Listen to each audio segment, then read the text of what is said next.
ஓம் சாந்தி. இனிய மாலை வணக்கம்.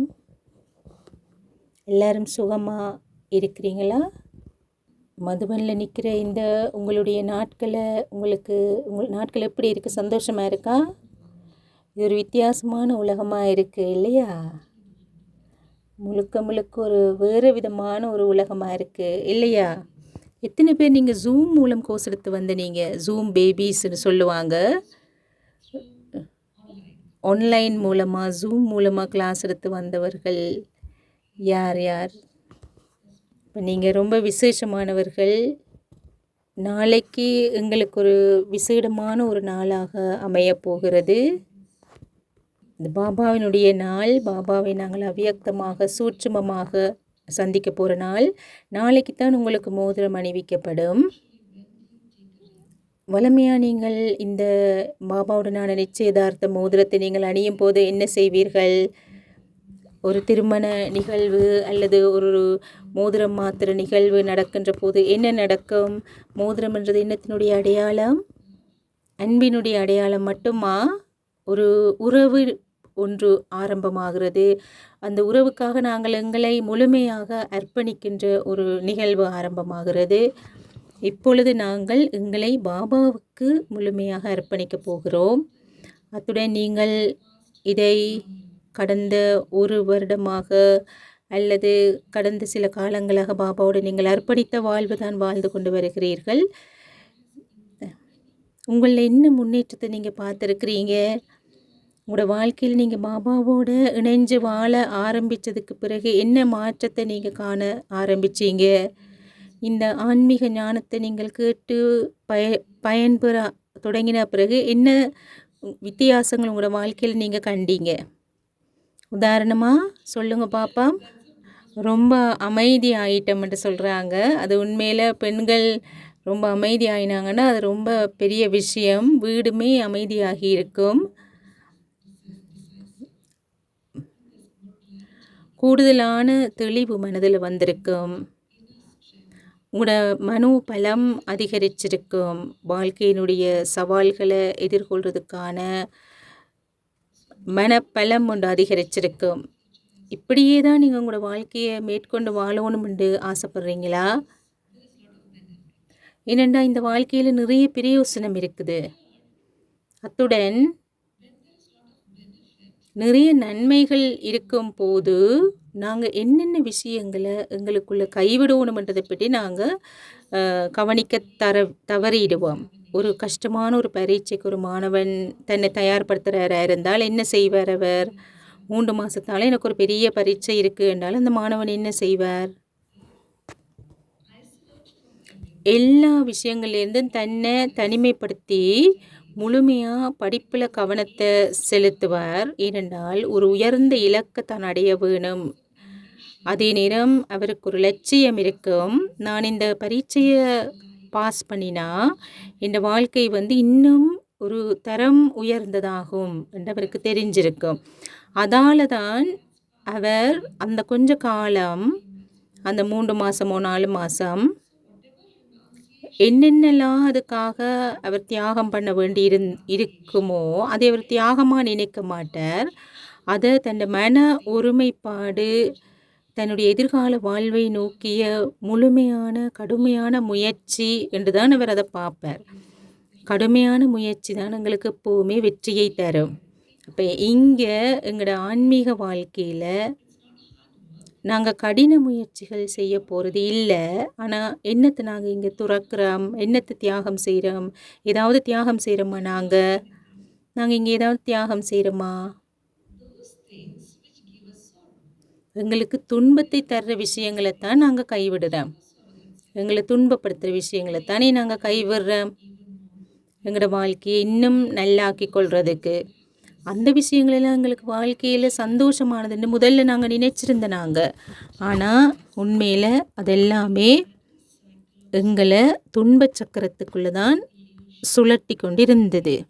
ஆனால் அதெல்லாமே சந்தோஷத்தை தார விஷயங்கள்னு இவ்வளோ நாங்கள் நம்பிக்கொண்டிருந்த இந்த பாலைவனங்களில் போகைக்குள்ள பாருங்க, தூரத்தில் தண்ணி தெரிகிற மாதிரி இருக்கும். கிட்ட போய் பார்த்தா அங்கே உண்மையாக தண்ணி இருக்காது. அது காணல் நீர் என்று சொல்லுவாங்க. அதே மாதிரி தான் இந்த உலகத்திலேயும் நாங்கள் சந்தோஷம் என்று நினைச்சு பின்னால் ஓடிக்கொண்டிருக்கிற விஷயங்கள் எல்லாமே காணல் நீர் தான். உண்மையான சந்தோஷமும் அமைதியும் எங்களுக்குள்ள தான் இருக்குது. நாங்கள் பாபாவோடு எங்களை இணைக்கின்ற போது அவர் அன்பு கடல்,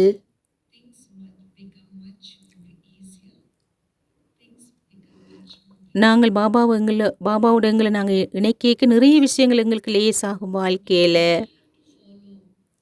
நாங்கள் இந்த பாதையை, இந்த ஆன்மீக பாதையை நாங்கள் பின்பற்றுகின்ற போது சில வாழ்க்கை ஒழுக்கங்களையும் நாங்கள் கடைப்பிடிக்க வேணும். அது ஒரு கட்டாயத்தின் பேரில் நாங்கள் கடைப்பிடிக்கக்கூடாது. விருப்பத்தோடு, அன்போடு, நான் இப்படித்தான் வாழ விரும்புகிறேன், நான் இப்படி செய்ய விரும்புகிறேன் என்ற எண்ணத்தோடு நாங்கள் அதை செய்ய வேணும். யாராவது எங்களுக்கு இதை திணிக்கிற மாதிரி இருக்கக்கூடாது.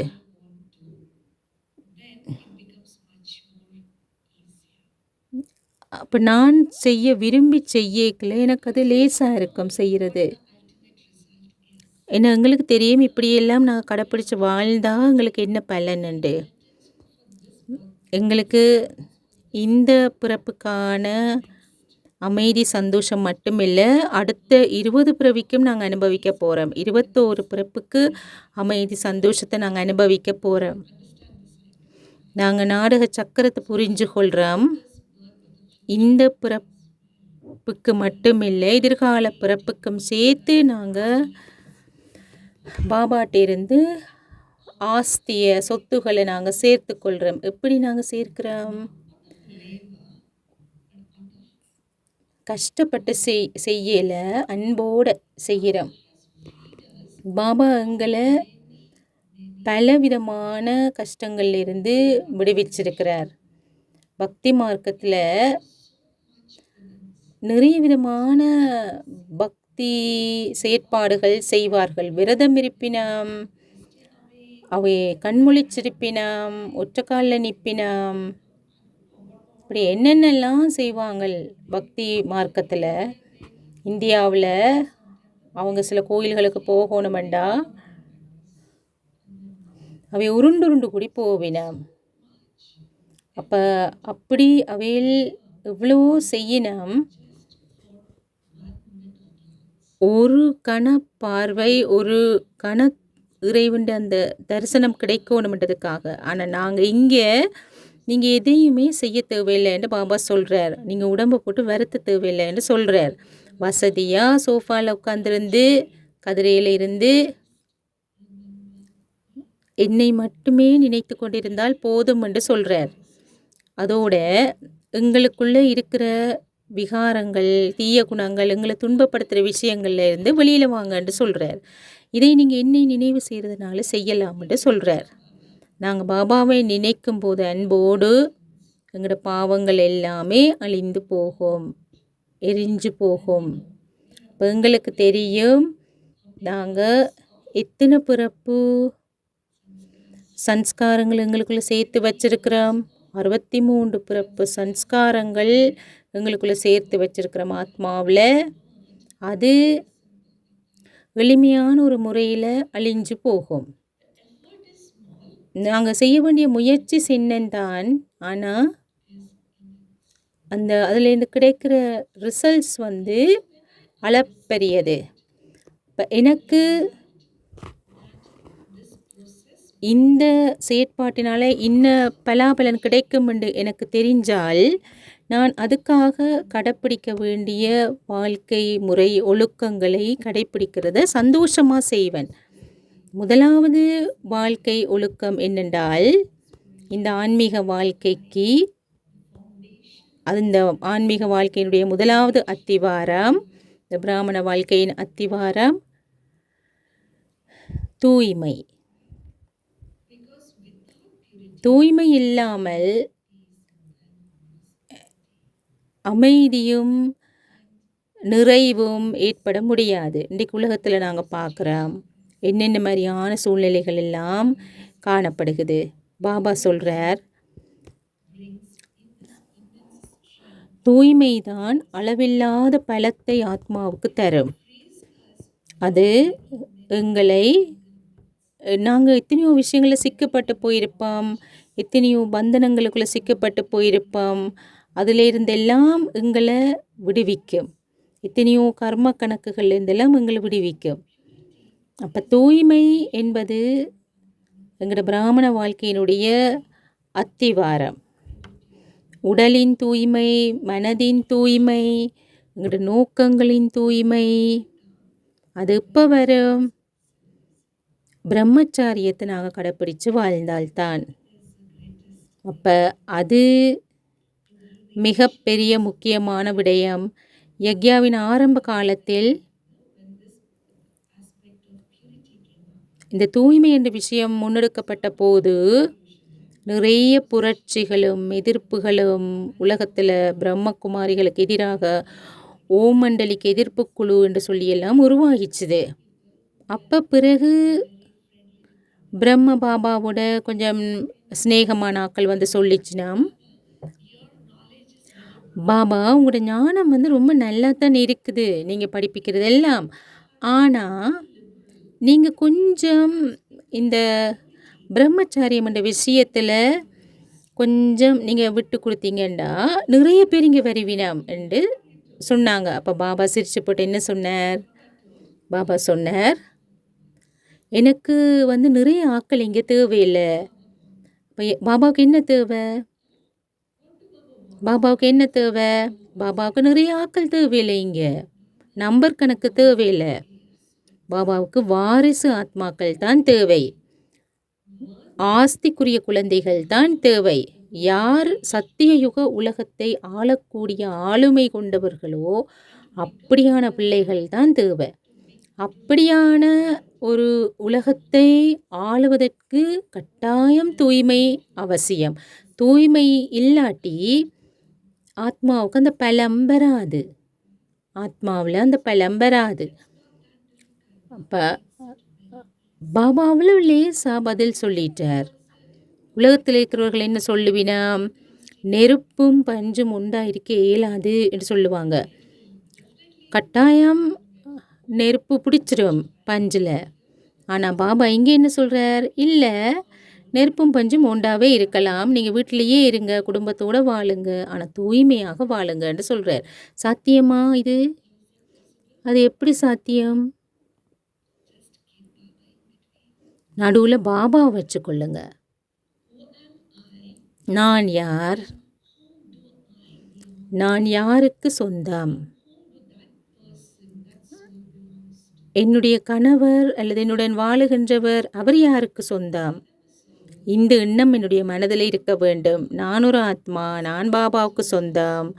என்னுடைய கணவர் அல்லது மனைவி, என்னுடன் கூட வாழுகின்றவர் அவரும் பாபாவுக்கு சொந்தம். இந்த மாதிரி ஆத்ம உணர்வு பார்வை எங்கள் இருவருக்கும் இடையிலே காணப்படுகின்ற போது எங்களால் புரிஞ்சு கொள்ள முடியும், இந்த உறவில் மட்டுமில்லை,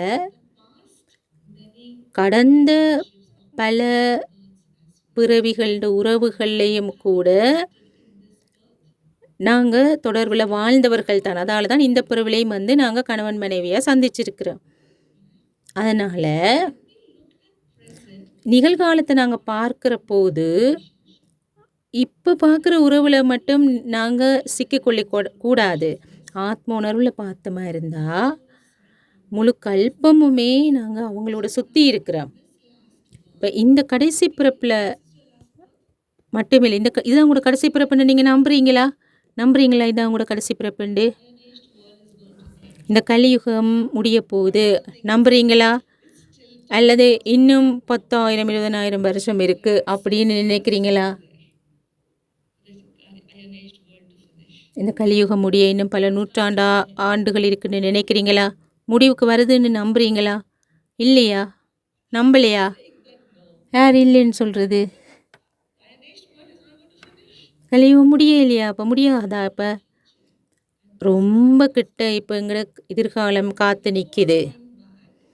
இப்போ நாங்கள் பரந்தாமம் திரும்பி போக முதல் என்ன செய்யணும்? நாங்கள் யாருக்கு பரந்தாமம் போக விசா கிடைக்கும்? யாருக்கு பரந்தாமம் போக விசா கிடைக்கும்? யார் தங்களோட கணக்கெல்லாம் முடிச்சிட்டு இருக்கிறாங்களோ அது வந்து முக்திதாமம் வீடு. அது முக்திதாமம் பரந்தாமம். அதாவது ஆத்மா எல்லா விதமான கர்ம கணக்குகளிலிருந்து விடுபட்டிருந்தால்தான் அந்த ஆத்மா பரந்தாமம் போக இயலும். அப்போ இங்கே நீங்கள் உங்களோட கர்ம கணக்குகள்லேருந்தெல்லாம் விடுதலை ஆகிறதுக்கு பதிலாக நீங்கள் எத்தனையோ பல பிறவிகளாக அதில் சேர்த்து வச்சிருக்கிறோம். அப்போ நாங்கள் அந்த அழுக்கு எல்லாத்தையும் நாங்கள் தான் இந்த உலகம் முழுக்க எல்லா இடத்துலையும் போட்டு போட்டு வச்சிருக்கிறோம். அப்போ இந்த கர்ம கணக்கெல்லாம் நாங்கள் தான் துப்புரவாக்க வேணும், எல்லாத்துலேருந்தும் விடுதலையாக வேணும். அப்போ தான் நாங்கள் திரும்பி போகலாம் பரந்தாமத்துக்கு. இப்போ இது 2 வழியில் நடக்க சாத்தியம் இருக்குது. என்னென்ன வழியில் நாங்கள் இந்த குப்பையெல்லாம் துப்புரவாக்கலாம்? ஒன்று யோகத்தால், அடுத்தது தண்டனையை அனுபவிக்கிறதன் மூலமாக.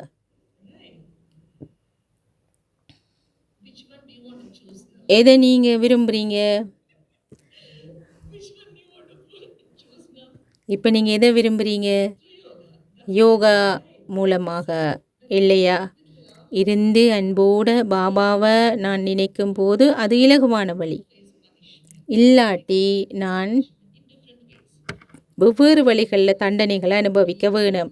உடம்பால் வருத்தம் வரலாம், அல்லது உறவுகளால் பிரச்சனை வரலாம், அல்லது சூழ்நிலைகளால் வரலாம். பலவிதமான வருத்தங்கள் எங்களுக்கு வரப்பாக்கும். அப்போ அந்த தண்டனைகள் மூலமாக நான் இந்த கர்ம வினைகளை தீர்க்க வேணும். அப்போ நீங்கள் என்னத்தை தெரிவு செய்ய விரும்புகிறீங்க? யோகம் மூலமாக தீர்ப்பம் என்று முடிவெடுத்தால் தூய்மை கட்டாயம் அவசியம். இப்போ தூய்மையை கடைப்பிடிச்சு தண்டனை இல்லாமல் போகிறது நல்லது. இது ரொம்ப அடிப்படை விஷயம் இந்த பிராமண வாழ்க்கையில். பிறகு சூட்சுமமான நிலைகளில் தூய்மை கவனம் செலுத்தணும். எங்களோட மனம், நோக்கம், எங்களோட உணர்வுகள் எல்லாத்துலேயுமே தூய்மை காணப்பட வேணும்.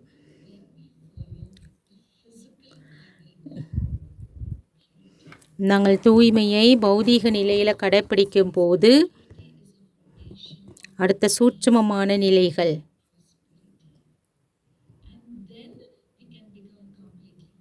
அப்பதான் நாங்கள் முழுமையான தூய்மையானவர்கள் ஆக முடியும். காமம் என்பது முதலாவது எதிரி, அதை நாங்கள் வெல்ல வேணும். 2வது முக்கியமானது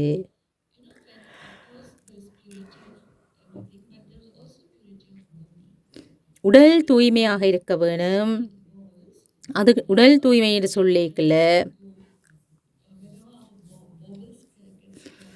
நாங்கள் மலம் கழித்தால் குளிக்க வேணும்.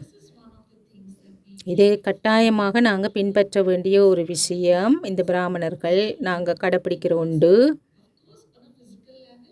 பௌதீகமாக உடலில் இருக்கிற அழுக்குகள் வெளியேறுது, அதே நேரத்தில் எங்களோட உடலில் இருக்கிற அழுக்கான சக்தியும் வெளியேறுது. அப்போ நாங்கள் துப்புரவாக இருக்கும்போது உடலும் மனமும் துப்புரவாக இருக்கிறது. இது நாங்கள் பௌதீகமாக கடைப்பிடிக்க வேண்டிய தூய்மையில் ஒன்று. அடுத்தது முக்கியமானது 3வது, உணவில் தூய்மையை கடைப்பிடிக்க வேணும். உணவில் ஏன் தூய்மை கடைப்பிடிக்கணும்? அது ஏன் அவசியம்? ஒரு ஆன்மீகமானவருக்கு எல்லாருக்கும் அது கட்டாயம் இல்லை. ஆனால் ஆன்மீக பாதையில் முன்னேற விரும்புகிறவர்களுக்கு மட்டும்தான் இது கட்டாயம். குறைந்த நேரத்துக்குள்ளே நீங்கள் நிறைய பலாபலனை அனுபவிக்க விரும்பினா உணவில் தூய்மை கடைப்பிடிக்கிறது மிக மிக உதவி செய்யும். ஏன் உணவில் தூய்மை கட்டாயம் அவசியம்? அதெல்லாம் நீங்கள் கடைப்பிடிச்சிட்டு தான் நீங்கள் வந்திருக்கிறீங்க இன்றைக்கி. இப்போ உணவில் தூய்மை என்றால் என்ன? முதலாவது சைவ உணவு, அசைவம் எதுவும் எடுக்கக்கூடாது, மிருக உணவுகள் எடுக்கக்கூடாது, வெங்காயம் வெள்ளைப்பூடு சேர்க்கக்கூடாது சாப்பாட்டில், அதுக்கு என்ன காரணம்னு தெரியுமா?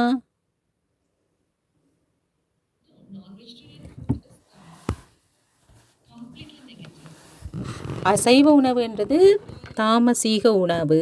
அது முழுமையாக நாங்கள் தவிர்க்க வேண்டியது.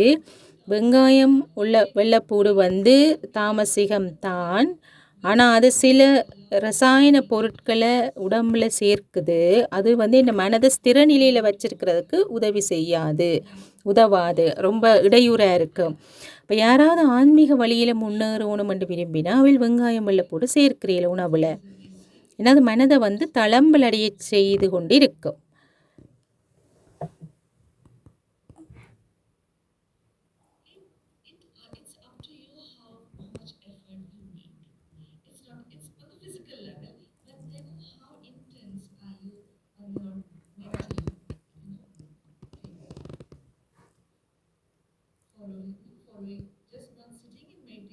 தியானத்தில் இருக்கிறது மட்டும் இல்லை, நீங்கள் தியானத்தில் எவ்வளவு தூரம் உங்களை நீங்கள் அவதானிக்கிறீங்க, உங்களோட உணர்வுகளை நீங்கள் அவதானிக்கிறீங்க, பாபான ஞானத்தை பயன்படுத்துகிறீங்க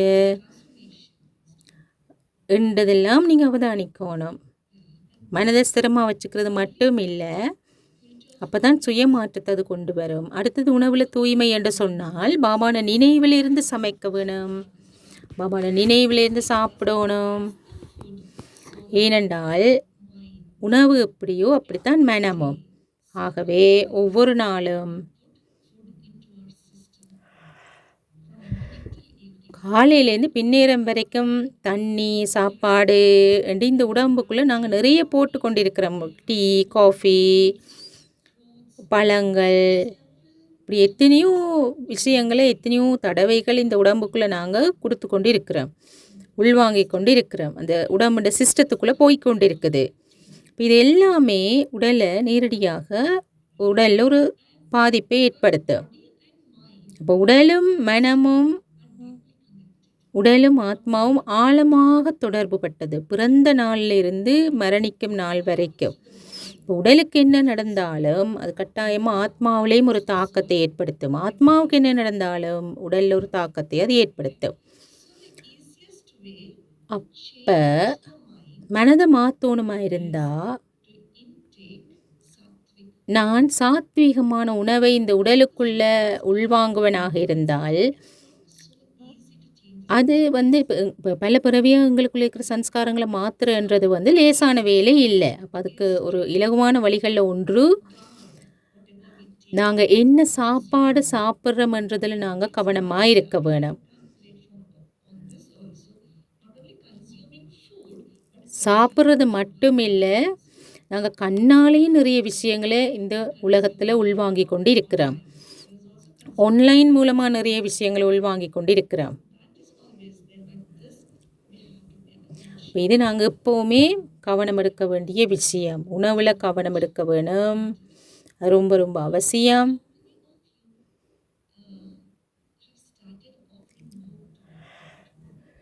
எத்தனை பேர் உங்களோட வீட்டில் பாபாவுக்கு போக் படைக்கிறீங்க? நீங்கள் சாப்பிட்ற சாப்பாடை படைச்சு சாப்பிட்றீங்க.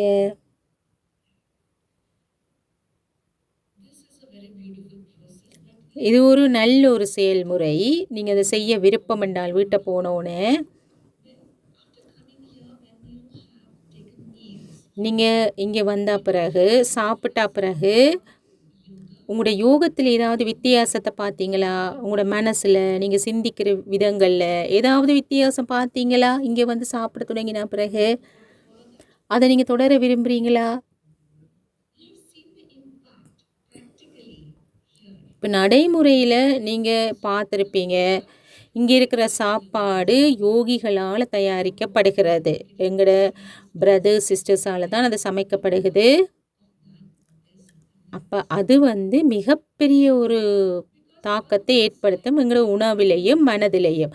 இப்போ ஒரு பக்கத்தில் நாங்கள் யோகம் செய்து பாபான ஞானத்தை கேட்டு அதை விளங்க முயற்சி செய்து சுயமாற்றத்துக்கு உதவி செய்கிறோம். அதே நேரத்தில் சாப்பாட்டோடு சேர்ந்து சில எதிர்மறையான உணர்வுகளை இவங்களோட உடலுக்குள்ளே நாங்கள் போட்டோமா இருந்தால், காலையில் துப்புரவாக்குறோம், பிறகு இடையில் நாள் முழுக்க குப்பையை போடுறோம், பிறகு காலையில் துப்புரவாக்குறோம், நாள் முழுக்க குப்பை போடுறோம். இப்படி இருந்தால் என்னத்தை நாங்கள் பலனடைய போகிறோம்?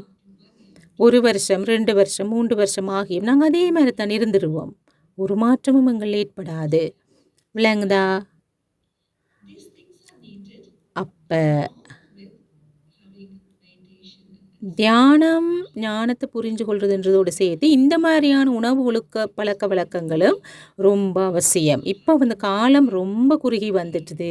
நீங்கள் வேகமாக முன்னேறணும்னு நினைச்சிங்களேண்டா விரும்பினீங்களேண்டா இது கட்டாயமாக நீங்கள் பின்பற்ற வேண்டிய ஒரு வழிமுறை. சாப்பாட்டில் கவனம் எடுக்கிறது. பாபாவுக்கு போக் ஆஃபர் பண்ணுற அந்த செயல்முறை எப்படின்னு தெரியுமா உங்களுக்கு? எப்படி செய்கிறேன்னு தெரியுமா?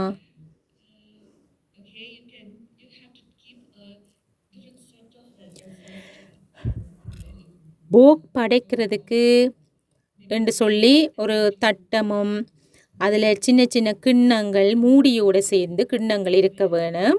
ஒரு 3-4 இருக்க வேணும். அதில் இப்போ நீங்கள் சோறு கறிகள்னு வச்சிங்கன்னு சொன்னால் அதில் கொஞ்சம் கொஞ்சம் ஒவ்வொரு கிண்ணத்துலேயும் போடணும். அப்புறம் தண்ணி வைக்க வேணும். ஒரு சின்ன கரண்டி வச்சுருக்கணும். பாபாவுக்கு முன்னால் அது ஒரு துணியால் மூடிட்டு பாபாவுக்கு முன்னால் கொண்டு போய் வச்சு நாங்கள் தியானத்தில் இருந்து பாபாவை அங்கே வர சொல்லி எழுந்தருளை செய்ய வேணும். பாபாவுக்கு அந்த போகை நாங்கள் அர்ப்பணிக்கணும், படைக்கணும். எங்களுக்கு தெரியும் பாபா சாப்பிட போகிறதில் சாப்பிட மாட்டார். அவர் அபோக்தா, அதாவது அனுபவங்களுக்கு அப்பால் பட்டவர், அசரீரமானவர். ஆனால் அது ஒரு நன்றி உணர்வோடு நாங்கள் நன்றி செலுத்துறது. இப்போ பொங்கல் படைக்கிற மாதிரி சூரியனுக்கு இப்போ பாபா அந்த நேரத்தில் தன் சக்திகள் எல்லாத்தையும் அந்த உணவில் நிறைப்பார். அந்த உணவு சக்தி ஊட்டப்பட்டோன்னே பிறகு நீங்கள் கொஞ்சம் நேரம் அதில் விருப்பமான அளவு நேரம் இருக்கலாம் அந்த உணவோடு. பாபாவுக்கு முன்னால் 5 நிமிஷமோ அல்லது 3 நிமிஷமோ 5 நிமிஷமோ இருக்கலாம். இருந்து அந்த உணவு கொண்டு பிறகு நீங்கள் அந்த பெரிய சட்டிகளே இருக்கிற சோறு கறிகளோட கலந்து விடலாம். அப்போ இங்கே மதுபனில் 3 நேர சாப்பாடும் சமைக்கப்பட்டோன்னே உணவு பாபாவுக்கு முன்னால் கொண்டே படைக்கப்படுறது. அதே நேரம் வியாழக்கிழமையில் விசேஷமாக இன்றைக்கு நடந்த மாதிரி மேடையில் வச்சு பாபாவுக்கு படைக்கப்படுறது. அதே மாதிரி ஒவ்வொரு நாளும் பாபாவோட அறையில் கொண்டு போய் 3 நேர சாப்பாடும் படைக்கிறது. இப்படித்தான் நீங்களும் வீட்டில் பாபாவுக்கு படைக்கணுமெண்டா செய்ய வேணும். அதே நேரத்தில் சில நேரங்களில் நாங்கள் பழங்களும் கூட பாபாவுக்கு படைக்கலாம். இங்கே நாங்கள் 3 நேரம் சமைக்கிறோம்ன்றதுனால 3 நேரமும் நாங்கள் படைப்போம். இப்போ சில வேளையில் நீங்கள் வீட்டில் 3 நேரம் சமைக்கிறதா இருக்காது. சில நேரம் 3 நேரம் சமைக்கிற நீங்களா வீட்டில் பெரும்பாலும் அப்படி செய்கிறீங்கள நிறைய பேர். இப்போ புதுசாக நீங்கள் எப்போயாவது சமைக்கிற போது தான் எப்போவுமே உறுதிப்படுத்தி கொள்ளுங்க, ஒரு நாளைக்கு ஒருக்காவது நான் பாபாவுக்கு வீட்டில் படைக்கிறது நல்லது. மெயினான சாப்பாடு முழுசாக இப்போ சோறு கறின்னு ஏதாவது செய்திங்களா இருந்தால் 3 நேரம் நீங்கள் படைக்கணும் முடியல, ஒரு நேரமாவது படைக்கலாம். 4வது நாங்கள் பின்பற்ற வேண்டிய விஷயம் பிராமண வாழ்க்கையில் அமிர்த வேளை தியானம். இந்த விஷயங்கள் எல்லாம் பௌதிகமானது. பிரம்மச்சாரியம், உடல் சுத்தம், உணவு சுத்தம், இதெல்லாம் வெளிப்படையானது. சூட்சுமமான விடயம் அமிர்த வேளை தியானம். அது எங்களுக்கு மிக பிரயோசனமாக இருக்கும். ஏன் அது மிக பிரயோசனமாக இருக்கும்? எந்த நேரம் ஒரு நாளில் நாங்கள் தியானம் செய்கிறதும் அமிர்த வேளையும் சமனா? அமிர்த வேளை தியானம் மிகவும் சக்தி வாய்ந்ததாக இருக்கும். ஏனென்றால் பாபா எங்களுக்கு சொல்லியிருக்கிறார், வலியுறுத்தி இருக்கிறார் முரளிகள்லையும். அந்த நேரம்தான் முழு உலகமும் உறங்கி கொண்டிருக்கும். தமோ பிரதான் வைப்ரேஷன் அந்த நேரம் சூழலில் கலக்கப்படையலை. அப்போ அந்த நேரத்தில் நீங்கள் அதிகளவு சக்தியை குறைஞ்ச நேரத்தில் உள்வாங்கி கொள்ளலாம். அப்போ எங்களோட மனமும் புத்தியும் கூட அந்த நேரம் நல்ல சுத்தமாக இருக்கும். அந்த நேரத்தில் தான் பாபாவும் எங்களுக்கு அதிகளவு ஆசீர்வாதங்களை அருள்ந்து கொண்டிருப்பார். இந்த ஆன்மீக பாதையிலே நாங்கள் என்னெல்லாம் அடைய விரும்புகிறோமோ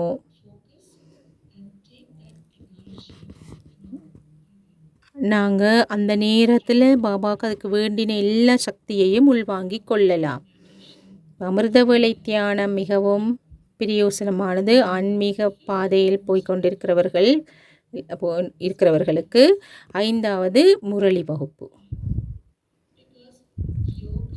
ஏனென்றால் யோகமும் ஞானமும் 2 இறக்கைகள். நாங்கள் மேலே மேலே உயர பறக்கணுமா இருந்தா, ஆத்மா மேலே மேலே பறக்கணுமா இருந்தா யோகமும் ஞானமும் அவசியம். ஞானமும் யோகமும் இல்லாட்டி, ஞானம் இல்லாட்டி யோகம் செய்ய முடியாது. யோகம் இல்லாமல் ஞானத்தை உள்வாங்க முடியாது. அப்போ ஞானமும் மிக மிக அவசியம். பாபான முரளியை நாங்கள் காலையிலேயே கேட்க வேணும். அது கடவுள்ட மகா வாக்கியங்கள்.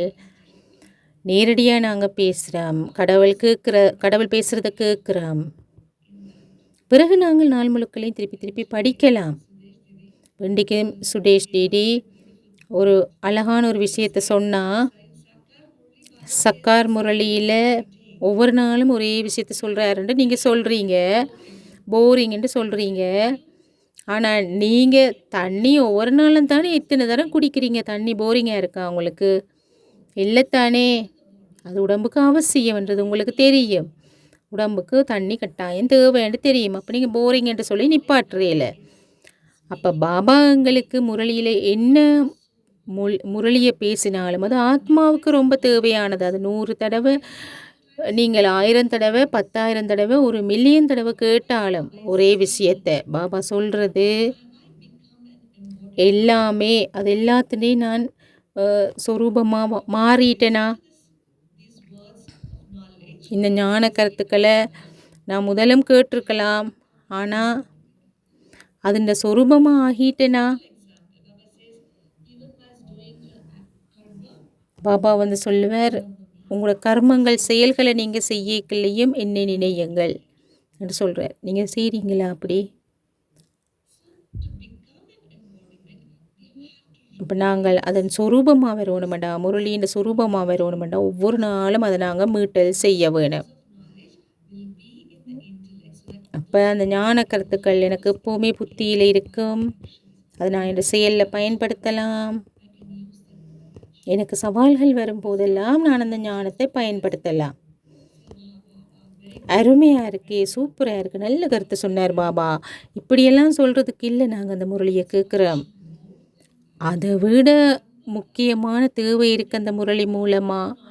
அந்த ஞானத்தை கேட்டு என்னுடைய அன்றாட வாழ்க்கையில் நான் பயன்படுத்த வேணும், செயற்பாட்டில் பயன்படுத்த வேணும். ஏதாவது சூழ்நிலை வருகிற போது அந்த முரளியின்படி நான் நடக்க வேணும். அப்போ தான் நான் அந்த சூழ்நிலையை வெற்றி அடையலாம். அப்போ ஞானம் என்பது மிக மிக முக்கியம். இதுதான் அந்த பிரதானமான 5 விடயங்கள் எங்களோட இந்த பிராமண வாழ்க்கையினுடைய அத்திவாரம். இப்போ இது வந்து எங்களோட பயணத்தின் முடிவில்லை, எங்களோட பயணத்தின் ஆரம்பம். ஆத்மா சரீரத்தை விட்டு போகும் வரைக்கும் நாங்கள் ஒவ்வொரு நாளும் படித்து கொண்டே இருக்கணும், முன்னேறிக்கொண்டே இருக்கணும். இப்போ இது வந்து ஒரு ஆரம்பம் மட்டும் நாங்கள் எடுத்துக்கொள்ளுவோம். பிறகு நீங்கள் எல்லா விஷயங்களையும்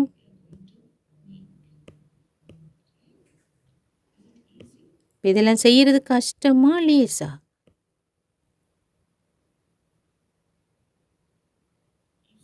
ஈஸியா? எல்லாம் செய்கிறது ஈஸியா கஷ்டமா?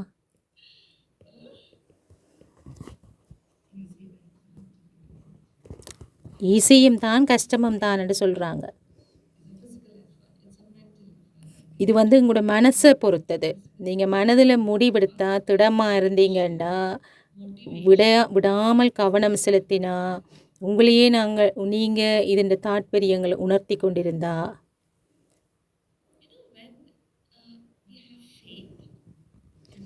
இலகுவாக இருக்கும். அதே நேரம் நம்பிக்கை இருக்கிற போது, உங்களுக்கு இதில் ஒரு விருப்பம் அன்பு இருக்கிற போது, உங்களோட முயற்சிகள் எல்லாம் உங்களுக்கு இலகுவாக இருக்கும். எதிர்காலம் உங்களுக்கு தெளிவாக இருந்தால், இது உங்களுக்கு தெளிவாக இருந்தால், நான் இதை செய்தால் என் எதிர்காலம் எப்படி இருக்கும்னு தெளிவாக இருந்தால், நீங்கள் இந்த முயற்சி செய்கிறதுக்கு கஷ்டப்பட மாட்டீங்க.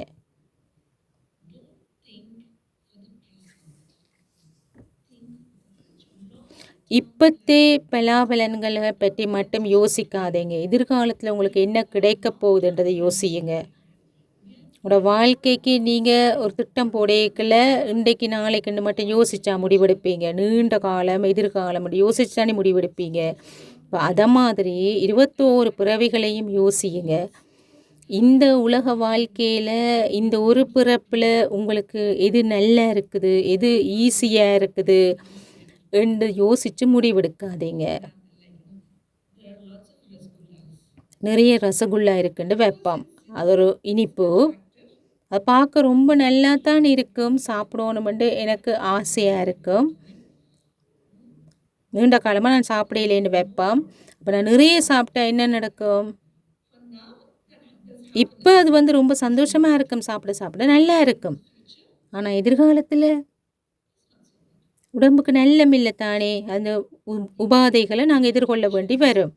அப்போ உங்களோட வாழ்க்கையில் நீங்கள் எதை தெரிவு செய்ய போகிறீங்க, எதை முடிவெடுக்க போகிறீங்க என்று நீங்கள் யோசிக்கணும். இன்றைக்கு நாளுக்காக மட்டும் நீங்கள் யோசிக்கக்கூடாது, நீண்ட காலத்துக்கு யோசிக்கணும். அப்போ நீங்கள் என்ன ஆசைப்பட்டாலும் பரவாயில்ல, திருக்கால் தர்ஷி முக்காலங்களையும் உணர்ந்தவராக இருந்து நிகழ்காலம் எதிர்காலத்தை யோசித்து முடிவெடுங்க. சரியா? அப்போ உங்களுக்கு ஈஸியாகிடும் முயற்சிகள் எல்லாமே. அதோட நம்பிக்கை இருக்கிற போது ஒரு துணிவோடு ஒரு அடி நீங்கள் எடுத்து வச்சா பாபா எங்களுக்காக 100 அடிகள் எடுத்து வச்சு உதவி செய்வேன் என்று சொல்லியிருக்கிறார். அது எங்களுக்கு சத்தியம் பண்ணி இருக்கிறார், இப்படி செய்வேன் என்று. ஒரு அடி நீங்கள் எடுத்து வச்சா துணிவோட உங்களுக்காக 100 அடிகள் எடுத்து வைப்பேன் என்று சொல்லியிருக்கிறார். அப்போ அந்த அடியது தைரியமாக எடுத்து வைக்க வேண்டிய அடியது. நான் இப்படி நீங்கள் சொல்கிற மாதிரி செய்ய போகிறேன், என்ன நடந்தாலும் பரவாயில்ல, நீங்கள் சொல்கிற மாதிரி நான் வாழ போகிறேன், செய்ய போகிறேன் அப்படின்னு நீங்கள் ஸ்ட்ராங்காக மனசில் நினைக்கிறது தான் அந்த தைரியமாக எடுத்து வைக்கிற ஒரு அடி, முதல் அடி. அது நம்பிக்கையின் அடிப்படையில் தான் நீங்கள் அப்படி நினைப்பீங்க. அப்படி செய்கிற போது உங்களுக்காக பாபா 100 அடி உதவி செய்வார். பாபா தான் என்னுடைய தோழன், துணைவன். பாபாவோட உங்களோடையே வச்சுக்கொள்ளுங்க. அப்போ உங்களுக்கு எல்லாமே ஈஸியாகிடும், கஷ்டமாக இருக்காது.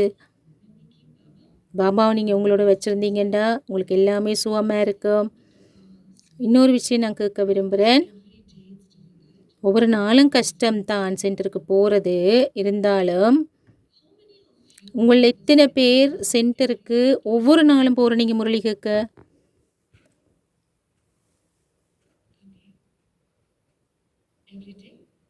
ஒவ்வொரு நாளும் போவீங்களா?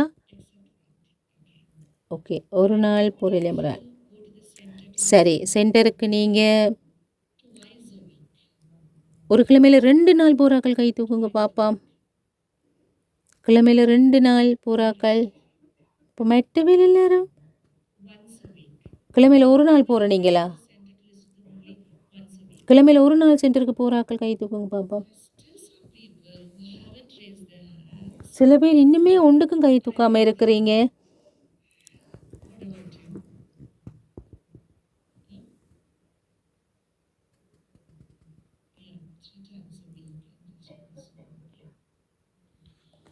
ஜூமில் முரளி கேட்குறவங்களாம். நீங்கள் சென்டருக்கு போயிருந்த முரளி கேட்குறதுக்கும் ஜூமில் இருந்து முரளி கேட்குறதுக்கும் வீட்டில் இருந்து என்ன வித்தியாசம்? ரெண்டுக்கும் என்ன வித்தியாசம்?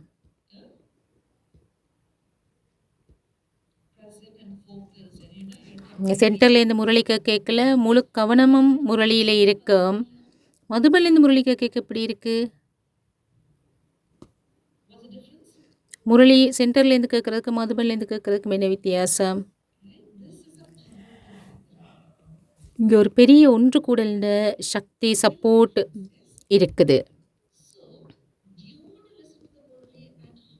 அப்போ வீட்டில் இருந்து நீங்கள் ஒவ்வொரு நாள் முரளியை கேட்க விரும்புகிறீங்களா? அது நல்லா இருக்கா?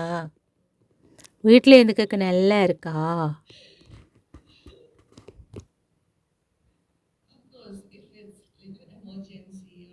ஏதோ ஒரு அவசரம்ண்டா பரவாயில்ல, சென்டர் ரொம்ப தூரத்தில் இருக்குது, நமக்கு நீ போக முடியலைன்னா பரவாயில்ல, ஜூமில் கேட்கலாம்.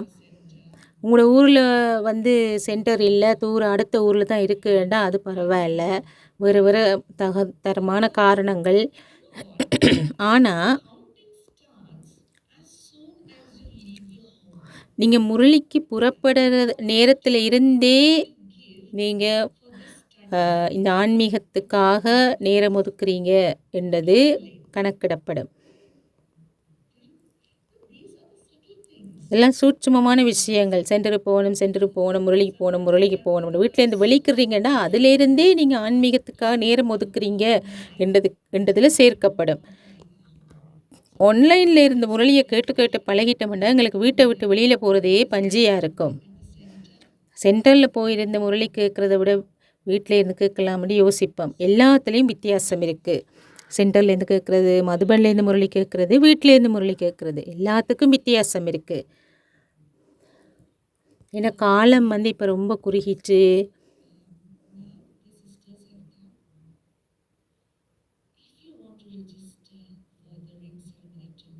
நாளைக்கான இந்த மோதிர விழாவுக்கு நீங்கள் உங்களை பதிவு செய்ய விரும்பினால், முதல் தடவை வந்தவர்கள் அந்த சிஸ்டர்ஸ் வந்திருக்கிறாங்க, அவங்கள்ட்ட நீங்கள் ரெஜிஸ்டர் பண்ணிக்கொள்ளலாம். நாளைக்கு காலையில் 10 மணிக்கு இதே இடத்துல உங்களுக்கான மோதிர விழா நடைபெறும். இந்த ஆன்மீக வாழ்க்கையை தொடர்ந்து நான் இப்படியே வாழப்போகிறேன், இந்த 5 விஷயங்களையும் என்னுடைய வாழ்க்கையில் கடைப்பிடிச்சு என்னுடைய ஆயுள் காலம் முழுக்க நான் இப்படியே தான் வாழப்போகிறேன் நினைக்கிறவர்கள் இந்த மோதிரத்தை அணிஞ்சு கொள்ளலாம். ஆகவே அனைவரையும் வரவேற்கிறோம் இந்த பாபாவினுடைய இனிமையான குடும்பத்திற்கு. இந்த எல்லையற்ற ஆன்மீக குடும்பம் உங்களை வரவேற்கின்றது. சத்தியயுகம் உங்களை வரவேற்கின்றது. ஓம் சாந்தி.